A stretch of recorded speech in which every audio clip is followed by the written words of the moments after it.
Radha Vallabh Shri everyone, Radha Vallabh Shri everyone. नारायणं नमस्कृत्यं नरं चैव नरोत्तमं देवी सरस्वती व्यासं ततो जयमुदीरये। राधा मेरी मात है, पिता मेरे घनश्याम, इन दोनों की चरणों में मेरा कोटि कोटि प्रणाम। ओम श्री परमात्मने नमः। श्री गणेशाय नमः। श्रीमद्भागवत महापुराण दशम स्कंद। शिव जी का संकट मोचन। राजा परीक्षित ने पूछा, भगवान शंकर ने समस्त भोगों का परित्याग कर रखा है, परंतु देखा यह जाता है कि जो देवता, असुर अथवा मनुष्य उनकी उपासना करते हैं वे प्राय धनी और भोग संपन्न हो जाते हैं, और भगवान विष्णु लक्ष्मीपति है, परंतु उनकी उपासना करने वाले प्राय धनी और भोग संपन्न नहीं होते। दोनों प्रभु त्याग और भोग की दृष्टि से एक दूसरे से विरुद्ध स्वभाव वाले हैं, परंतु उनके उपासकों को उनके स्वरूप के विपरीत फल मिलता है। मुझे इस विषय में बड़ा संदेह है कि त्यागी की उपासना से भोग और लक्ष्मीपति की उपासना से त्याग कैसे मिलता है। मैं आपसे यह जानना चाहता हूँ। श्री सुखदेव जी महाराज कहते हैं, परीक्षित, शिव जी सदा अपनी शक्ति से युक्त रहते हैं। वे सत्व आदि गुणों से युक्त तथा अहंकार के अधिष्ठाता है। अहंकार के तीन भेद है, व्याकारिक, तेजस और तामस। त्रिविध अहंकार से 16 विकार हुए, 10 इंद्रिया, 5 महाभूत और 1 मन। अतः इन सब के अधिष्ठान देवताओं में से किसी एक की उपासना करने पर समस्त ऐश्वर्य की प्राप्ति हो जाती है। परंतु परीक्षित, भगवान श्री हरि तो प्रकृति से परे स्वयं पुरुषोत्तम एवं प्रकृति गुण रहित है। वे सर्वज्ञ तथा सबके अंतःकरणों के साक्षी है। जो उनका भजन करता है वह स्वयं भी गुणातीत हो जाता है। परीक्षित, जब तुम्हारे दादा धर्मराज युधिष्ठिर ये अश्वमेघ यह कर चुके, तब भगवान ने विविध प्रकार के धर्मों का वर्णन सुनते समय उन्होंने भी यही प्रश्न किया था। परीक्षित, भगवान श्री कृष्ण सर्वशक्तिमान परमेश्वर है। मनुष्य के क्या हुआ? मनुष्य के कल्याण के लिए उन्होंने यदुवंश में अवतार धारण किया था। राजा युधिष्ठिर का प्रश्न सुनकर और उनकी सुनने की इच्छा देखकर उन्होंने प्रसन्नतापूर्वक इस प्रकार उत्तर दिया था कि भगवान श्री कृष्ण ने कहा, राजन, जिस पर मैं कृपा करता हूँ उसका सब धन धीरे धीरे छीन लेता हूँ। जब वह निर्धन हो जाता है तब उसके सगे संबंधी उसके दुखाकुल चित्त की परवाह न करके उसे छोड़ देते हैं। फिर वह धन के लिए उद्योग करने लगता है, तब मैं उसका वह प्रयत्न भी निष्फल कर देता हूँ। इस प्रकार बार बार असफल होने के कारण जब धन कमाने से उसका मन विरक्त हो जाता है, उसे दुख समझकर वह उधर से अपना मुंह मोड़ लेता है और मेरे प्रेमी भक्तों का आश्रय लेकर उनसे मेल जोल करता है। तब मैं उस पर अपनी अहेतुक कृपा की वर्षा करता हूँ। मेरी कृपा से उसे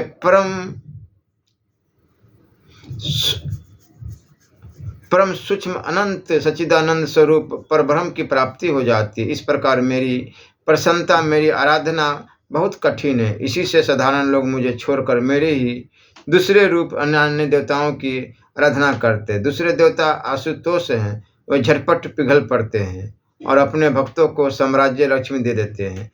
उसे पाकर वे उच्छृंखल प्रमादी और उन्मत्त हो जा उठते हैं और अपने वरदाता देवताओं को भी भूल जाते हैं तथा उनका तिरस्कार कर बैठते हैं। श्री सुखदेव जी महाराज कहते हैं, परीक्षित, ब्रह्मा, विष्णु और महादेव ये तीनों शाप और वरदान देने में समर्थ है, परंतु इनमें महादेव और ब्रह्मा शीघ्र ही प्रसन्न या रुष्ट होकर वरदान अथवा शाप दे देते हैं, परंतु विष्णु भगवान वैसे नहीं है। इस विषय में महात्मा लोग एक प्राचीन इतिहास कहा करते हैं। भगवान शंकर एक बार बृकासुर को वर देकर संकट में पड़ गए थे। परीक्षित, बृकासुर शकुनी का पुत्र था। उसकी बुद्धि बहुत बिगड़ी हुई थी। एक दिन कहीं जाते समय उसने देवर्षि नारद को देख लिया और उनसे पूछा कि तीनों देवताओं में झटपट प्रसन्न होने वाला कौन है? परीक्षित, देवऋषि नारद जी ने कहा, तुम भगवान शंकर की आराधना करो, इससे तुम्हारा मनोरथ बहुत जल्दी पूरा हो जाएगा। वे थोड़े ही गुणों से शीघ्र प्रसन्न और थोड़े ही अपराध से तुरंत क्रोध कर बैठते हैं।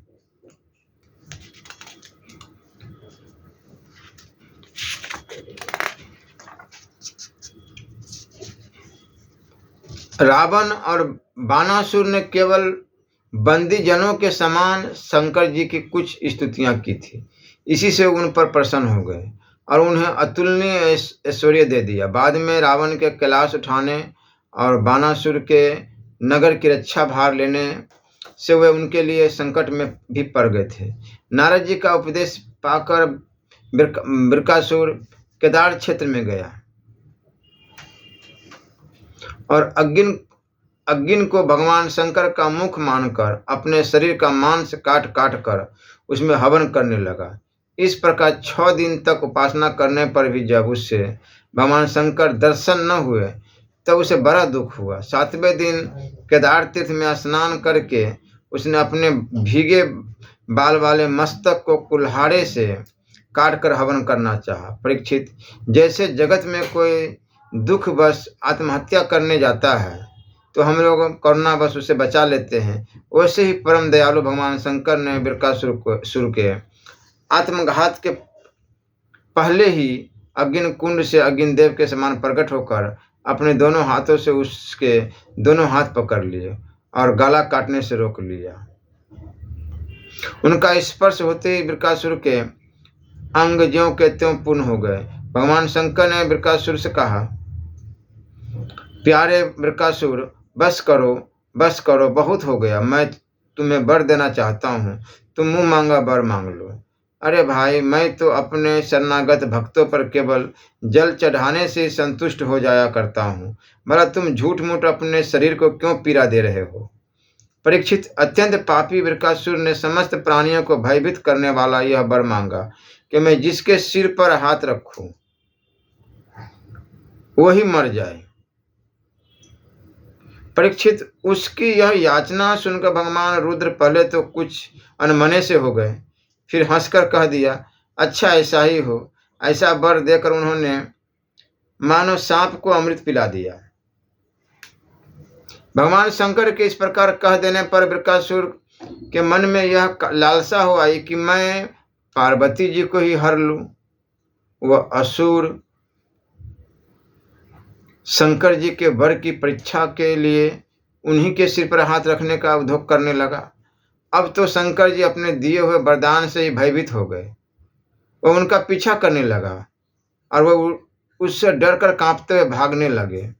वे पृथ्वी, स्वर्ग और दिशाओं के अनंतर दौड़ते गए, परंतु फिर भी उसे पीछा करते देखकर उत्तर की ओर बढ़े बड़े बड़े देवता इस संकट को टालने का कोई उपाय न देकर चुप रह गए। अंत में वे प्राकृतिक अंधकार से परे परम प्रकाश में वैकुंठ लोक में गए।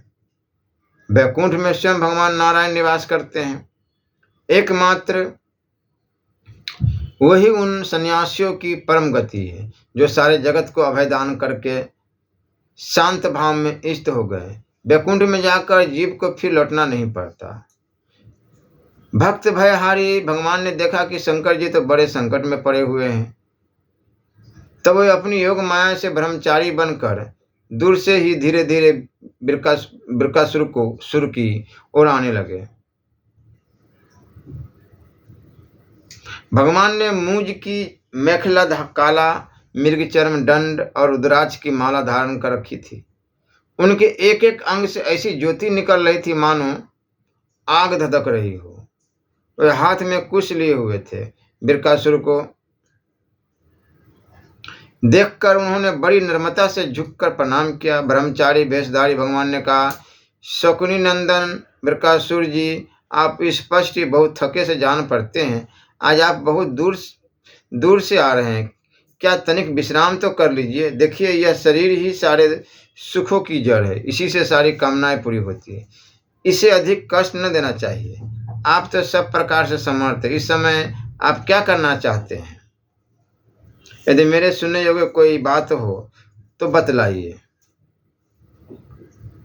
क्योंकि संसार में देखा जाता है कि लोग सहायकों के द्वारा बहुत से काम बना लिया करते हैं।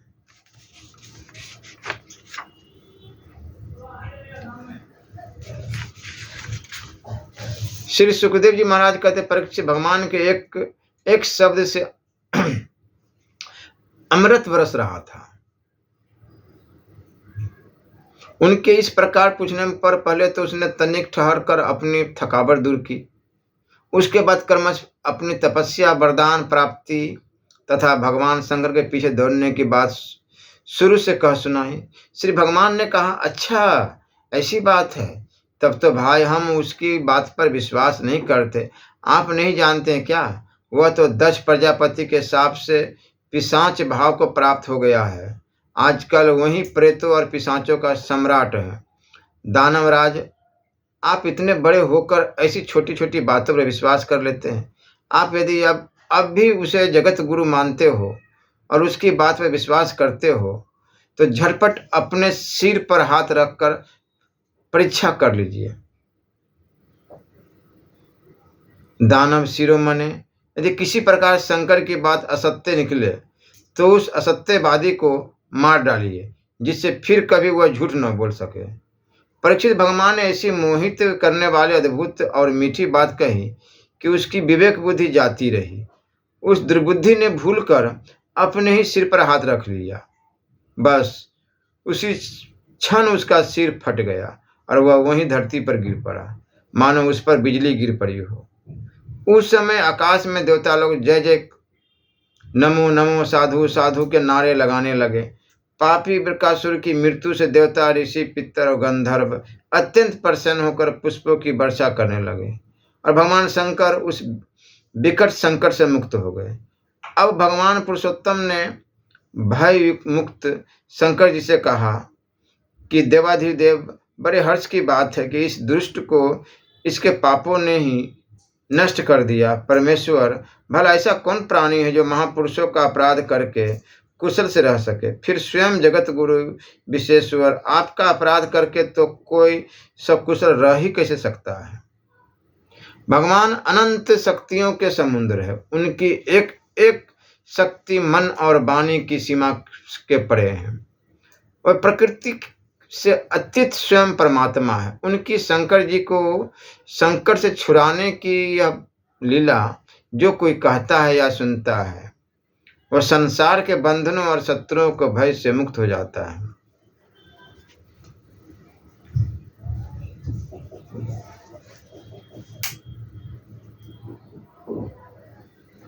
श्री सुखदेव जी महाराज कहते हैं, परीक्षित, एक बार सरस्वती नदी के पावन तट पर यज्ञ प्रारंभ करने के लिए बड़े बड़े ऋषि मुनि एकत्र होकर बैठे। उन लोगों में इस विषय पर वाद विवाद चला कि ब्रह्मा, शिव और विष्णु में सबसे बड़ा कौन है। यह प्रसंग आपकी श्री भृगु जी के द्वारा त्रिदेवों की परीक्षा तथा भगवान का मरे हुए ब्राह्मण बालकों को वापस लाना।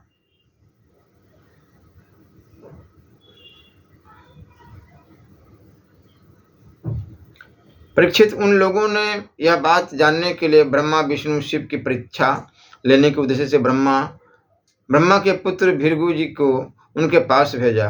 महर्षि भृगु सबसे पहले ब्रह्मा जी के ही सभा में गए। उन्होंने ब्रह्मा जी के धैर्य आदि की परीक्षा करने के लिए न उन्हें नमस्कार किया और न तो उनकी स्तुति ही की। इस पर ऐसा मालूम हुआ कि ब्रह्मा जी अपने तेज से दहक रहे हैं। उन्हें क्रोध आ गया, परंतु जब समर्थ ब्रह्मा जी ने देखा कि यह तो मेरा पुत्र ही है, तब अपने मन में उठे हुए क्रोध को भीतर ही भीतर विवेक बुद्धि से दबा लिया। ठीक वैसे ही जैसे कोई अग्नि मंथन से उत्पन्न अग्नि को जल से बुझा दे। वहां से महर्षि भृगु कैलाश में गए। देवाधिदेव भगवान शंकर ने जब देखा कि मेरे भाई भृगु जी आए हैं, तब उन्होंने बड़े आनंद से खड़े होकर उनका आलिंगन करने के लिए भुजाएं फैला दिए।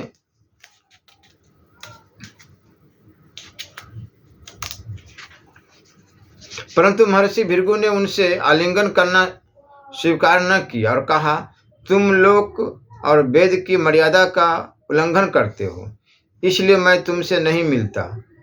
भृगु जी की यह बात सुनकर भगवान शंकर क्रोध के मारे तिलमिला उठे। उनकी आंखें चढ़ गई। उन्होंने त्रिशूल उठाकर महर्षि भृगु को मारना चाहा, परंतु उसी समय भगवती सती ने उनके चरणों पर गिरकर बहुत अनुनय विनय की और किसी प्रकार उनका क्रोध शांत किया। अब महर्षि भृगु जी भगवान विष्णु के निवास स्थान बैकुंठ में गए। उस समय भगवान विष्णु लक्ष्मी जी की गोद में अपना सिर रखकर लेटे हुए थे। भृगु जी ने जाकर उनके वक्षस्थल पर एक लात कसकर जमा दी। भक्त बंसल भगवान विष्णु लक्ष्मी जी के साथ उठ बैठे और झटपट अपनी सैया से नीचे उतरकर मुनि को सिर झुकाया, प्रणाम किया। भगवान ने कहा, ब्राह्मण, आपका स्वागत है। आप भले पधारे, इस आसन पर बैठकर कुछ क्षण विश्राम कीजिए। प्रभु, मुझे आपके शुभागमन का पता न था, इसी से मैं आपकी आगवानी न कर सका। मेरा अपराध क्षमा कीजिए। महामुनि, आपके चरण कमल अत्यंत कोमल है। यूँ कहकर भृगु जी के चरणों की भगवान अपने हाथों से सहलाने लगे और बोले, महर्षि, आपके चरणों का जल तीर्थों को भी तीर्थ बनाने वाला है। आप उसे बैकुंठ लोक, मुझे और मेरे अंदर रहने वाले लोकपालों को पवित्र कीजिए। भगवान, आपके चरण कमलों के स्पर्श से मेरे सारे पाप धुल गए। आज मैं लक्ष्मी का एकमात्र आश्रय हो गया। अब आपके चरणों से चिन्हित मेरे वक्षस्थल पर लक्ष्मी सदा सर्वदा निवास करेगी। श्री सुखदेव जी महाराज कहते, जब भगवान ने अत्यंत गंभीर वाणी से इस प्रकार कहा, तब भृगु जी परम सुखी और तृप्त हो गए। भक्ति के उद्रेक से उनका गला भर आया, आंखों में आंसू छलक आए और वे चुप हो गए। परीक्षित, भृगु जी वहां से लौटकर ब्रह्मवादी मुनियों के सत्संग में आए और उन्हें ब्रह्मा, शिव और विष्णु भगवान के यहाँ जो कुछ अनुभव हुआ था वह सबका सुनाया। भृगु जी का अनुभव सुनकर सभी ऋषि मुनियों को बड़ा विस्मय हुआ। उनका संदेह दूर हो गया। तब से वे भगवान विष्णु को ही सर्वश्रेष्ठ मानने लगे, क्योंकि वही शांति और अभय के उद्गम स्थान है। भगवान विष्णु से ही साक्षात धर्म, ज्ञान, वैराग्य, 8 प्रकार के ऐश्वर्य और चित्त को शुद्ध करने वाला यश प्राप्त होता है। शांत, समचित, अंकिंचन और सबको अभय देने वाले साधु मुनियों की वही एकमात्र परम गति है, ऐसा सारे शास्त्र कहते हैं। उनकी प्रिय मूर्ति है सत्व और इष्ट देव है ब्राह्मण। निष्काम, शांत और निपुण बुद्धि, विवेक संपन्न पुरुष उनका भजन करते। भगवान की गुणमय माया ने राक्षस, असुर और देवता उनकी 3 मूर्तियां बना दी है। इनमें सत्वमय देव मूर्ति ही है उनकी प्राप्ति का साधन, वह स्वयं ही समस्त पुरुषार्थ रूप है। परीक्षित, श्री सुखदेव जी महाराज कहते, परीक्षित, सरस्वती तट के ऋषियों ने अपने लिए नहीं, मनुष्य का संशय मिटाने के लिए ही ऐसी युक्ति रची थी। पुरुषोत्तम भगवान के चरण कमलों की सेवा करके उन्होंने उनका परम पद प्राप्त किया। श्री सूत जी कहते हैं,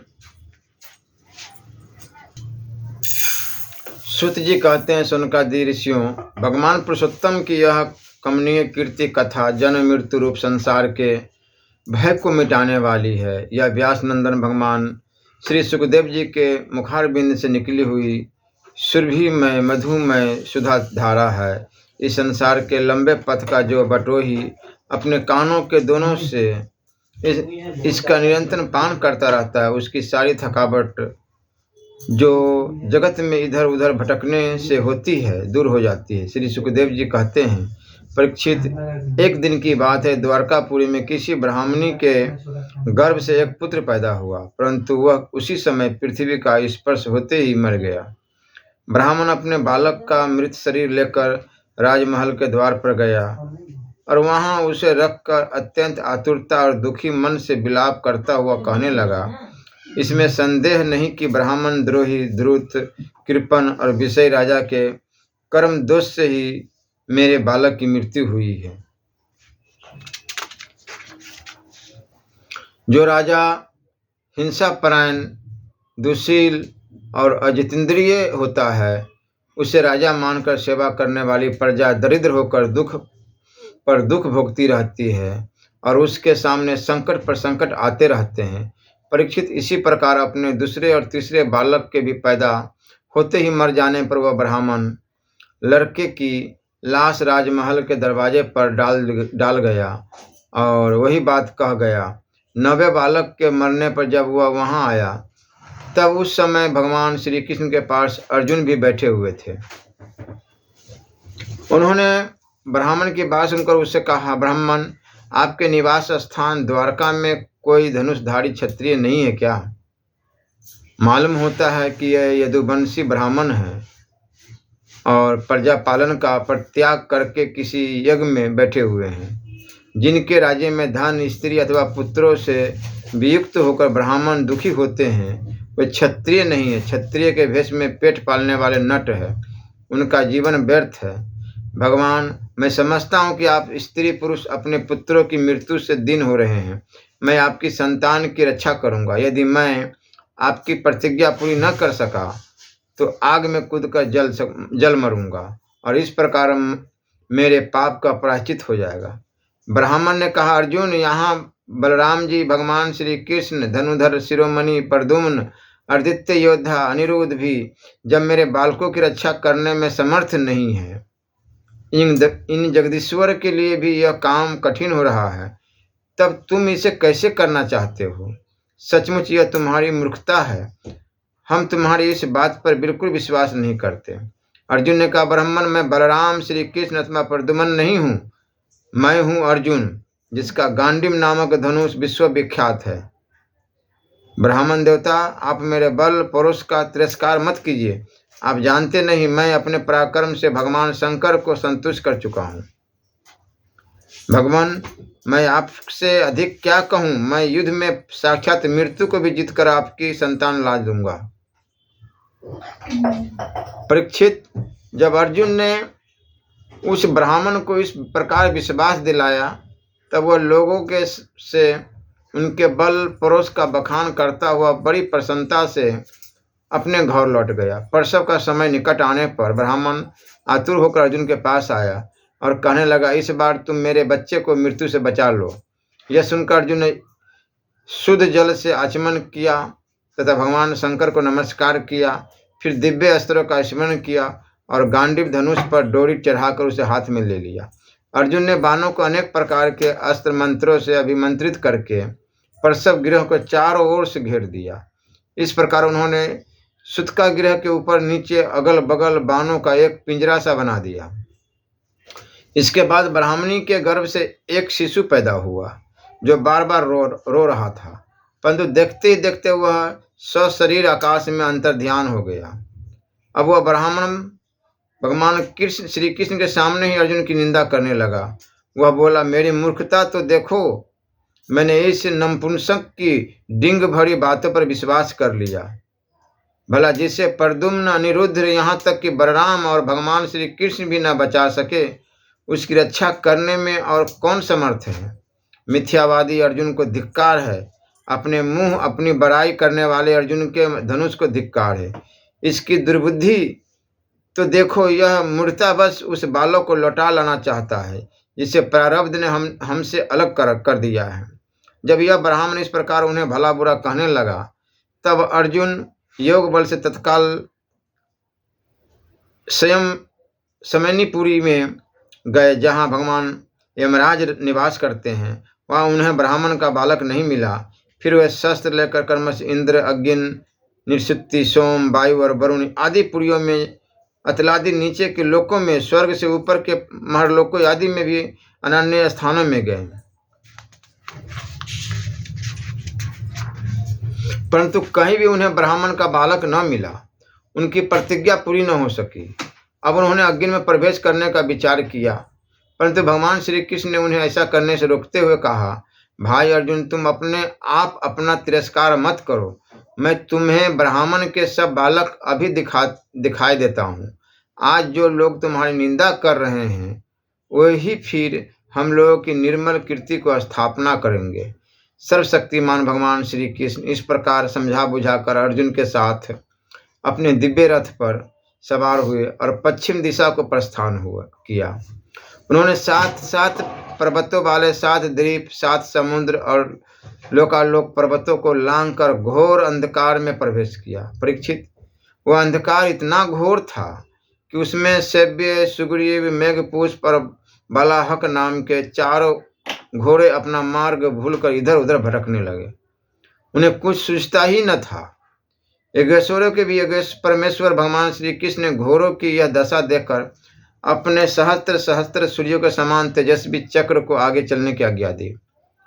सुदर्शन चक्र अपने ज्योतिषमय तेज से स्वयं भगवान के द्वारा उत्पन्न उस घने एवं महान अंधकार को चीरता हुआ मन के समान तीव्र गति से आगे आगे चला। उस समय वह ऐसा जान पड़ता था मानो भगवान राम का बाण धनुष से छूटकर राक्षसों की सेना में प्रवेश कर रहा हो। इस प्रकार सुदर्शन चक्र के द्वारा बतलाए हुए मार्ग से चलकर रथ अंधकार की अंतिम सीमा पर पहुंचा। उस अंधकार के पार सर्वश्रेष्ठ पराबार रहित व्यापक परम ज्योति जगमगा रही थी। उसे देखकर अर्जुन की आंखें चुंधिया गई और उन्होंने विवश होकर अपने नेत्र बंद कर लिए। इसके बाद भगवान के रथ दिव्य जलराशि में प्रवेश किया। बड़ी तेज आंधी चलने के कारण उस जल में बड़ी बड़ी तरंगें उठ रही थी जो बहुत ही भली मालूम होती थी। वहाँ एक बड़ा सुंदर महल था। उसमें मणियों के सहस्त्र सहस्त्र खंभे चमक कर उसकी शोभा बढ़ा रहे थे और उसके चारों ओर बड़ी उज्ज्वल ज्योति फैल रही थी। उसी महल में भगवान शेष जी विराजमान थे। उनका शरीर अत्यंत भयानक अद्भुत था। उनके सहस्त्र सिर थे और प्रत्येक फन पर सुंदर सुंदर मणियां जगमगा रही थी। प्रत्येक सिर में 2-2 नेत्र थे और बड़े ही भयंकर थे। उनका संपूर्ण शरीर कैलाश के समान श्वेत वर्ण का था और गला तथा जीभ नीले रंग की थी। परीक्षित, अर्जुन ने देखा शेष भगवान की सुखमय शैया पर सर्वव्यापक महान प्रभावशाली परम पुरुषोत्तम भगवान विराजमान है। उनके शरीर की कांति वर्षा काल मेघ के समान श्यामल है। अत्यंत सुंदर पीला वस्त्र धारण किए हुए हैं। मुख पर प्रसन्नता खेल रही है और बड़े बड़े नेत्र बहुत ही सुहावने लगते हैं। बहुमूल्य मणियों से जटिल मुकुट और कुंडलों की कांति से सहस्त्रों घुंघराली अलके चमक रही है। लंबी लंबी सुंदर 8 भुजाएं हैं। गले में कौस्तुभ मणि है। वक्ष स्थल पर श्रीवस्त्र का चिन्ह है और घुटनों तक बनमाला लटक रही है।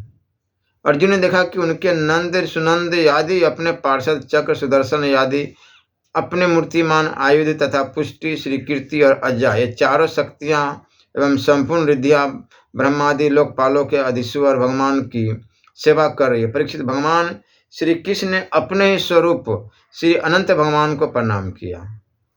अर्जुन उनके दर्शन से कुछ भयभीत हो गए थे। श्री कृष्ण के बाद उन्होंने भी उनको प्रणाम किया और वे दोनों हाथ जोड़कर खड़े हो गए। अब ब्रह्मादि लोकपालों के स्वामी भूमा पुरुष ने मुस्कुराते हुए मधुर एवं गंभीर वाणी में कहा, श्री कृष्ण और अर्जुन, मैंने तुम दोनों को देखने के लिए ही ब्राह्मण के बालक अपने पास मंगा लिए थे। तुम दोनों ने धर्म की रक्षा के लिए मेरी कलाओं के साथ पृथ्वी पर अवतार ग्रहण किया है। पृथ्वी के भार रूप दैत्यों का संहार करके शीघ्र से शीघ्र तुम लोग फिर मेरे पास लौट आओ। तुम दोनों ऋषिवर नर और नारायण हो। यद्यपि तुम पूर्ण काम और सर्वश्रेष्ठ हो, फिर भी जगत की स्थिति और लोक संग्रह के लिए धर्म का आचरण करो। जब भगवान भूमा पुरुष ने श्री कृष्ण और अर्जुन को इस प्रकार आदेश दिया, तब उन लोगों ने उसे स्वीकार करके उन्हें नमस्कार किया और बड़े आनंद के साथ ब्राह्मण बालकों को लेकर जिस रास्ते से जिस प्रकार आए थे, उसी से वैसे ही द्वारका में लौट आए। ब्राह्मण के बालक अपनी आयु के अनुसार बड़े हो गए थे। उनका रूप और आकृति वैसी ही थी जैसी उनके जन्म के समय थी। उन्हें भगवान श्री कृष्ण और अर्जुन के उनके पिता को सौंप दिया। भगवान विष्णु के उस परम धाम को देखकर अर्जुन के आश्चर्य की सीमा न रही। उन्होंने ऐसा अनुभव किया कि जीवों में जो कुछ बल पुरुष है वह सब भगवान श्री कृष्ण की ही कृपा का फल है। परीक्षित, भगवान ने और भी ऐसी अनेकों ऐश्वर्य और वीरता से परिपूर्ण लीलाएं की। लोक की दृष्टि में साधारण लोगों के समान सांसारिक विषयों का भोग किया और बड़े बड़े महाराजाओं के समान श्रेष्ठ यज्ञ किए। भगवान श्री कृष्ण ने आदर्श महापुरुषों का सा आचरण करते ब्राह्मण आदि समस्त प्रजा वर्गों के सारे मनोरथ पूर्ण किए, ठीक वैसे जैसे इंद्र प्रजा के लिए समयानुसार वर्षा करते हैं। उन्होंने बहुत से अधर्मी राजाओं को स्वयं मार डाला और बहुतों को अर्जुन आदि के द्वारा मरवा डाला। इस प्रकार धर्मराज युधिष्ठिर आदि धार्मिक राजाओं ने उन्होंने अनायास ही सारी पृथ्वी में धर्म मर्यादा की स्थापना की। श्री राधा वल्लभ लाल की जय।